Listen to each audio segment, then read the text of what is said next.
এর নাম কি? মধুমতি। মহিলা মধুমতি। মধুমতি আমাদের সাথে যাচ্ছে এখন। মধুমতি করে ডাকি আমি, আর বাড়িতে ডাকি মধুমালা করে। মধুমালা কতদিন ধরে আছে তোমার সাথে? আমার সাথে 14 বছর। 14 বছর ধরে হে আছে তোমার সাথে? একটু সাইডে বাচ্চা কাচ্চা কিছু নাই?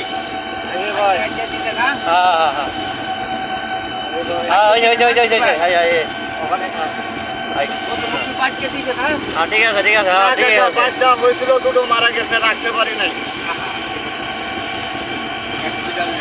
ওর সাথে তো এখন কোনো পুরুষ টুরুষ আসে না? আসে পুরুষ আসে, পুরুষের লিগে তো দেখতেছি। এখন তোমাদের আপনাদের এই যে নয়া কান্দা গ্রাম বলে না, হ্যাঁ ওই গ্রামে বলে একটা বানর ধরছে না। আচ্ছা আচ্ছা। আমার এক ভাই মোটর সাইকেল নিয়ে এসে যাওয়ার সময় বলে গেছে যে ওই গ্রামে একটা বানর ধরা বলছে, তুমি যাই নিয়ে এসো। দেখলাম বলে ভাই